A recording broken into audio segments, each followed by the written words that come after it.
우리가 지금까지 살펴보고 있는 로마서 말씀, 특별히 로마서 8장 31절부터 39절까지의 그 말씀은 네 가지의 질문을 통해서 그리스도 성도들이 이 땅에서 어떤 확신을 가져야 되는지를 계속 이야기해 주고 있습니다.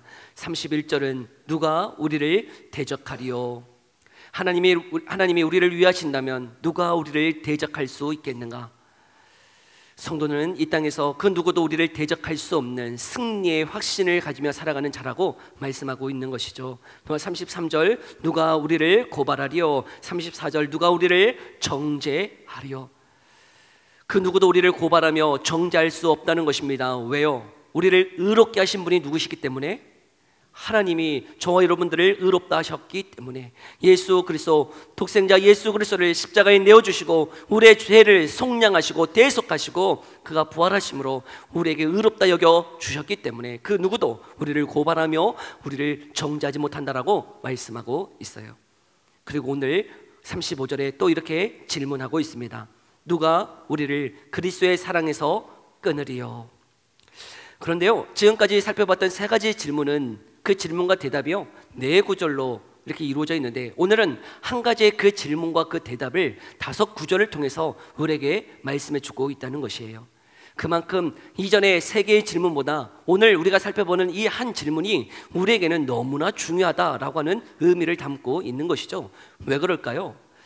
이전에 살펴봤던 누가 우리를 대적하리요, 누가 우리를 고소하리요, 누가 우리를 정죄하리요 라고 하는 이 질문들은, 이 의문들은요 어떻게 보면 이성적이고 교리적이고 신학적인 질문일 수 있어요.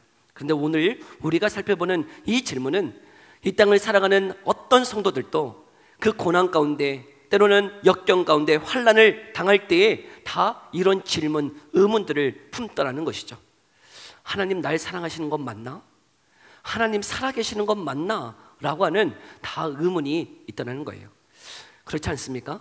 내가 예수님을 믿는데, 하나님의 자녀가 되었는데, 내가 이렇게 하나님을 예배하며 걸어가는데 왜 성도된 우리의 삶에, 하나님의 자녀된 우리의 삶에 고난이 있을까? 아픔이 있을까? 눈물이 있을까? 그런 눈물과 같은 골짜기를 만날 때마다 우리 가운데 의문이 들더라는 거예요. 하나님 날 사랑하시는 건 맞나? 그 하나님의 사랑이 끊어지는 것 같은 그런 감정이 들 때가 있더라는 거예요. 성도는 여러분 이 땅에서 살아갈 때 고난이 없는 게 아니라요, 그 고난 때문에요 하나님의 사랑이 끊어질 것 같은 그런 감정을 다 갖더라는 것이죠. 그런데 오늘 35절 뭐라고 말씀하고 있습니까? 오늘 본문 35절 다시 한번 읽어볼까요? 함께 읽어봅니다. 시작. 누가 우리를 그리스도의 사랑에서 끊으리요? 환난이나 공고나 박해나 기근이나 적신이나 위험이나 칼이라. 성도는요 이런 7가지의 고난 같은 삶이 있대요. 실패, 좌절, 절망과 같은 상황들이 있대요. 환난, 공고, 박해, 기근, 적신, 위험, 칼. 그런데 여러분 이런 위험들이 여전히 성도의 삶에 있는데 하나님의 말씀이 뭐라고 말씀하고 있는가? 37절을 우리 함께 읽어볼까요? 37절 함께 읽어봅시다. 시작. 그러나 이 모든 일에 우리를 사랑하시는 이로 말미암아 우리가 넉넉히 이기느니라. 아멘. 이 모든 상황, 환난, 또 공고, 박해, 기근, 적신, 위험, 칼과 같은 고난, 어려움, 눈물의 골짜기, 사망의 그 음침한 그 길을 걸어간다 할지라도요 성도는 어떠하다고요? 그 모든 상황 가운데서 우리가 넉넉히 이긴다라고 말씀하고 있더라고요. 아니 도대체 어떻게 이깁니까? 아니 환난이 우리 가운데 오는데, 아픔이 우리 가운데 오는데, 눈물의 골짜기가 우리의 삶에 오는데 도대체 어떻게 이길 수 있느냐 하는 것이죠. 그 이유를 오늘은 짧게 2가지로 한번 살펴보고자 합니다. 먼저는 36절의 말씀인데요 뭐라고 말씀하고 있는가? 함께 읽어볼까요? 36절 함께 읽어봅시다. 시작. 기록된 바 우리가 종일 주를 위하여 중임을 당하게 되며 도살당할 양같이 여김을 받았나이다 함과 같으니라. 아멘. 그 환난, 공고, 어려움이 우리에게 오는데 성도는 어떻게 그 고난을 이겨낼 수 있는가? 넉넉히 이겨낼 수 있는가? 36절의 말씀을 보면 기록된 바 뭐예요? 하나님의 말씀을 통해서요 우리가 이긴다라고 말씀하고 있는 것이에요. 하나님의 말씀, 근데 그 말씀이 이 삶을 이기게 하시는데, 넉넉히 이기게 하시는데, 어떤 말씀을 통해서 이기게 하시는가? 우리가 읽었던 이 말씀은요, 그 구약에 있는 시편 44편 22절의 말씀을 인용하고 있는 건데요, 우리 시편 44편 22절에 뭐라고 말씀하고 있는지, 인용된 말씀이 무엇인지 함께 읽어봅시다. 시작. 주를 위하여 죽음을 당하게 되며 도살할 양같이 여김을 받았나이다. 아멘. 지금 성도는 이 땅에서 고난당해요. 어려움이 있어요. 근데 그 말씀을 통해서요, 넉넉히 이길 수 있다라고 하시면서 하나님의 말씀을 들려주시는데, 어떤 말씀이요? 구약에 있는 시편의 이 말씀이요, 우리가 종일 주를 위하여 죽임을 당하게 되며 도살할 양같이 여김을 받았나이다 라고 하는 이 말씀을 통해서 넉넉히 이긴다는 거예요. 여러분, 이 말씀을 읽으니까 위로가 되세요? 넉넉히 이길 수 있는 힘을 얻으시나요? 저는 안 그러던데, 이 말씀을 읽으면 도대체 무슨 말이야? 도저히 이해가 안 되는 말씀이었어요. 저만 이해가 안 되는 거예요?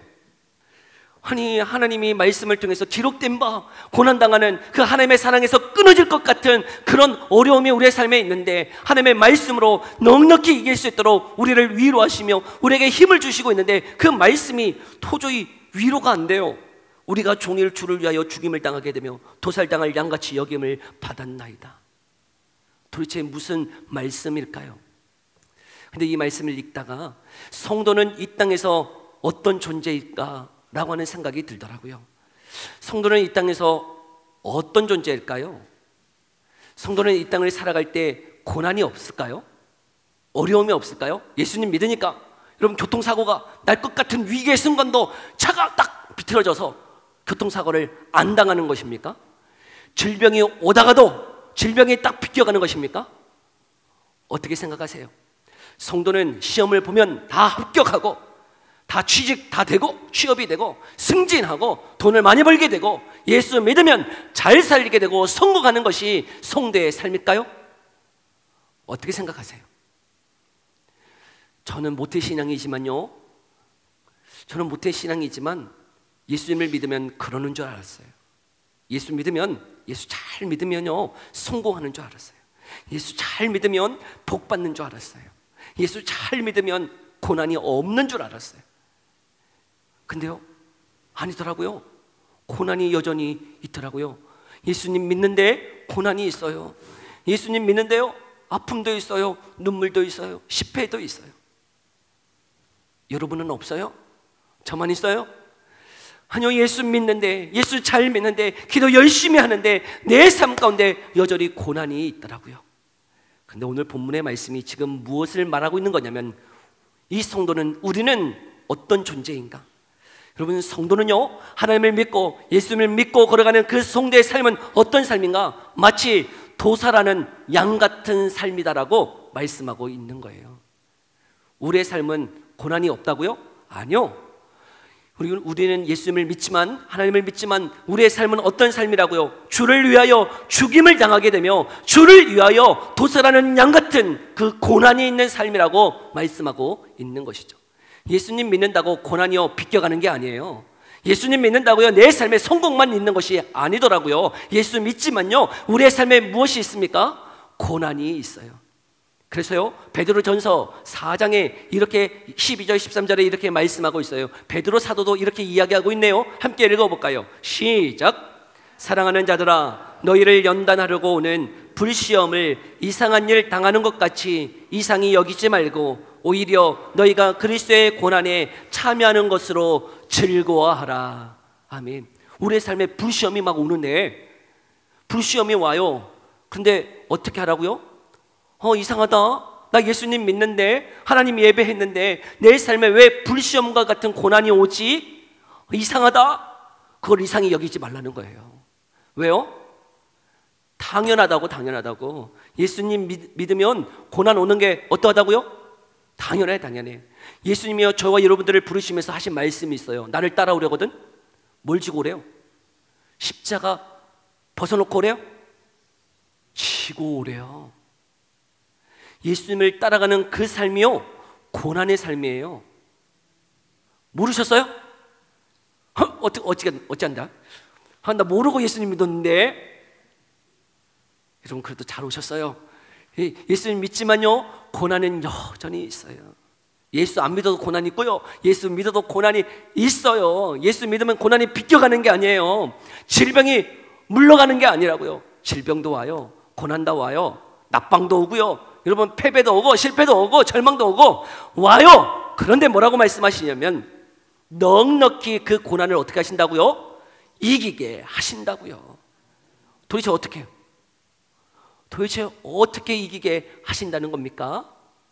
하나님이요 그 자녀된 저와 여러분들을 그 고난 가운데 어떻게 하십니까? 함께 하세요. 제가 제일 좋아하는 말씀이 있어요. 이사야 43장 1절과 2절의 말씀인데요, 우리 함께 읽어볼까요? 이사야 43장 1절 2절 함께 읽어봅니다. 시작. 야곱아 너를 창조하신 여호와께서 지금 말씀하시느니라. 이스라엘아 너를 지으시는 이가 말씀하시느니라. 너는 두려워하지 말라. 내가 너를 구속하셨고 내가 너를 지명하여 불렀나니 너는 내 것이라. 네가 물 가운데로 지날 때에 내가 너와 함께 할 것이라. 강을 건널 때에 물이 너를 침몰하지 못할 것이며 네가 불 가운데 지날 때 타지도 아니할 것이요 불꽃이 너를 사르지도 못하리라. 아멘. 내가 너를 지명하여 불렀대요. 너는 내 것이라고 불러주셨대요. 그러면 저는 어떤 생각이 드냐면 제 삶에 그런 물과 같은 고난이 없어야 되는 거 아닙니까? 불과 같은 고난이 없어야 되는 거 아닙니까? 나를 지명하여 불른 하나님이 뭐라고 말씀하시는 거예요? 두려워하지 말래요, 염려하지 말래요, 걱정하지 말래요. 왜요?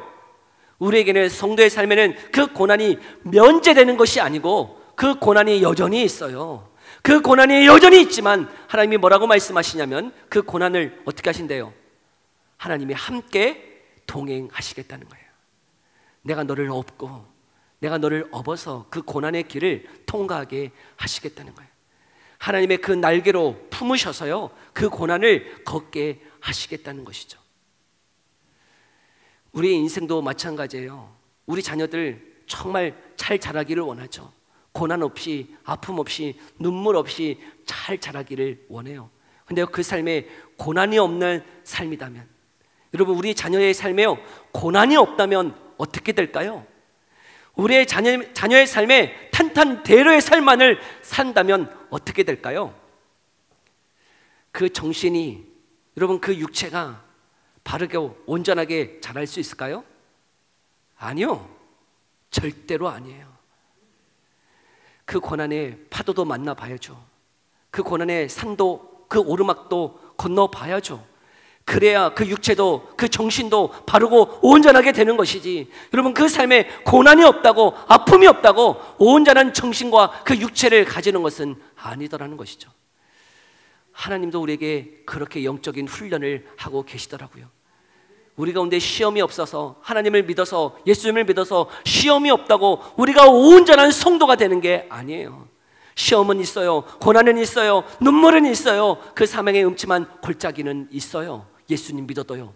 그런데 깨달으라고요, 알라고요. 그 고난의 그 길 하나님이 홀로 보내지 아니하시고 하나님이 함께 하신다라고 말씀하고 있기 때문에 우리는 넉넉히 이길 수 있는 줄 믿습니다.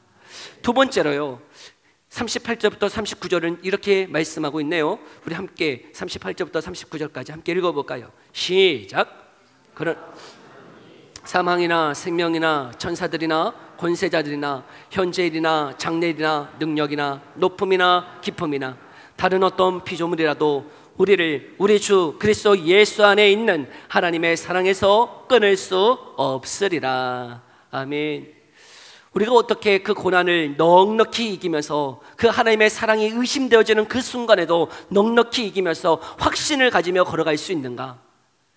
우리는 다 예수 그리스도 안에 있는 자녀, 예수 그리스도 안에 있는 자임을 말씀하고 있는데요, 38절을 시작하면서 뭐라고 지금 이야기하면서 시작하고 있습니까? 38절을 내가 확신하노니 라고 말씀하고 있어요. 근데 우리 말은 뭐 수동태, 능동태 이런 구분이 잘 되어 있지 않잖아요. 근데 이게 원문이나 영어나 그런 걸 보면 수동태, 능동태 구분이 잘 되어 있어요. 수동태, 능동태 뭔지 아시죠? 네. 내가 내 안에서 이렇게 발동되어져서 내가 스스로 뭔가를 한다면 뭐예요? 능동태. 내가 당했어. 뭔가 나는 수동적으로 가만히 있었는데 누군가에 의해서 내가 뭔가를 한다면 수동태. 그런데요, 지금 내가 확신하노니 라고 하는 이 말씀이요, 뭘로 되어 있냐면 수동태로 되어 있어요. 아니, 내가 확신한 거 아닌가? 내가 예수님을 믿고 내가 예수님을 따르기로 내가 확신한 것 같은데요? 아니더라고요. 그 확신, 지금 이 사도 바울이 말하는 이 확신이 어떤 확신인 거예요?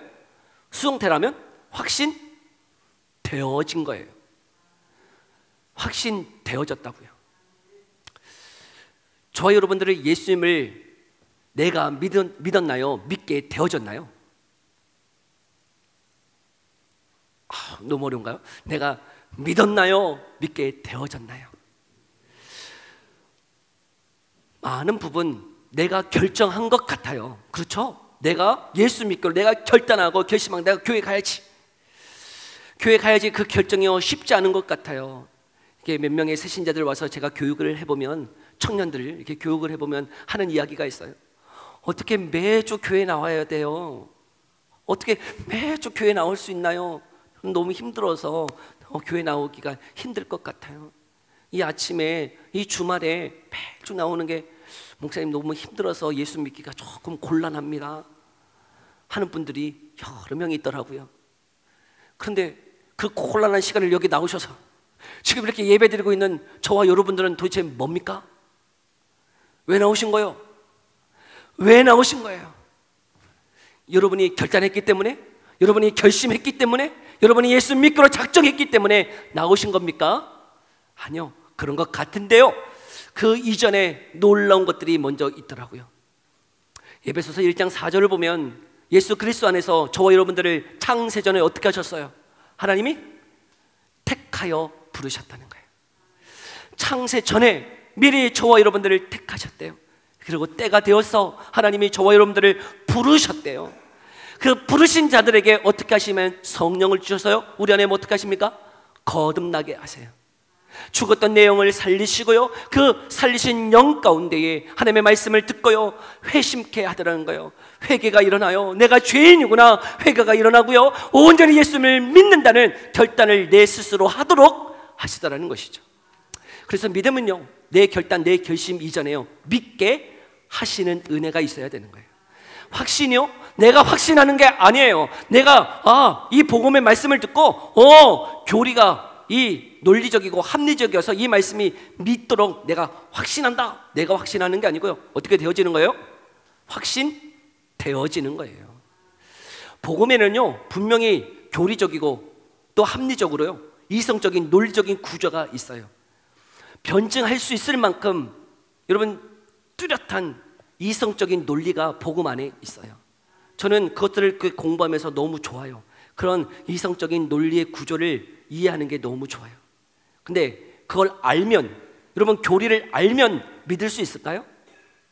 교리를 깨달았다 그래서 내가 그 확신 가운데 거할 수 있을까요? 그러면 논리적이고 이성적으로 합리적으로 이 말씀을 잘 공부하면 내가 믿음이 생겨나는가? 그렇지는 않더라고요.